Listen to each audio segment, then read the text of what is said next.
When I met Budgie, I was out doing the gorilla thing with Brown, and Brown ended up kind of getting cooler with Budgie because he kept going out with Gorilla. It was a point at Gorillas where I came back, and then Brown was out there. But when I very first started Splendid, Budgie was one of the people that I actually know. You don't even remember this. And I want to say I asked you for some music or some beats or something, and you gave me one of the early gospel mixes, kind of. Oh, yeah, I gave you the first one.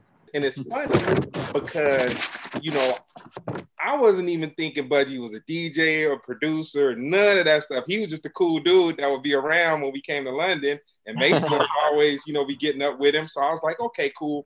So when he gave me the gospel mix, I was kind of like, at that time, Splendid Radio was I would try to get 8 hours of music, because my whole concept for Splendid was we were out with Gorillas so much, and I was out with all these artists that were dope.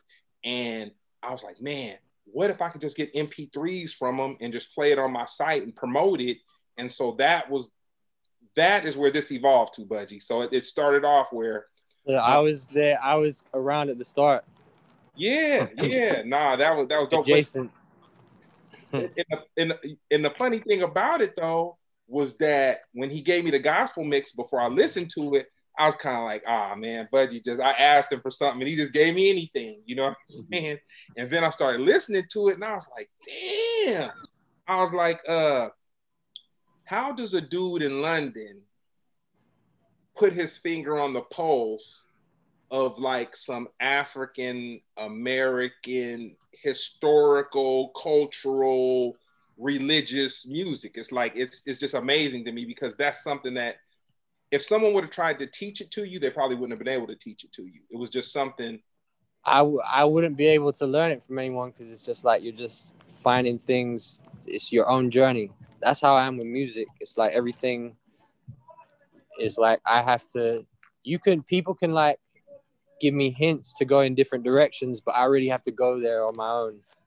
You know, people can show me dope things, but it doesn't mean I'm necessarily going to go and spend the time that I spent on gospel, but I'll appreciate it. But then, I don't know, I just had a few hints of like other songs that I liked and other producers that were doing it, like Alchemist. And I found a few things. And from there, it was just like, I want to find more. If I found these, there has to be more. And there always was more. And there's still more to this day. And I've been doing it for 10 years. So.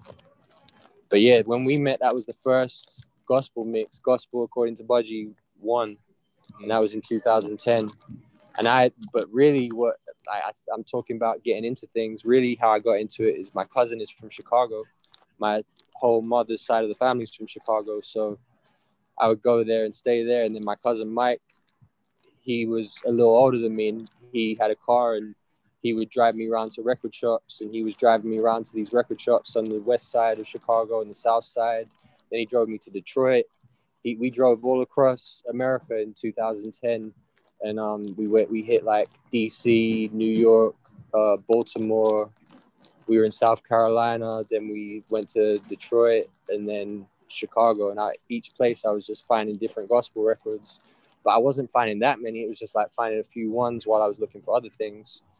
I was really on the hunt for boogie records, because I was into like the Dame Funk style, 80s boogie funk, and then just ended up finding some gospel. And then from there, I had this pile of records, and I was like, what should I do with them? I didn't really know how to make beats with them, because everything was so live sounding. So I was like, let me just make a mix. And then that was the mix that I gave you.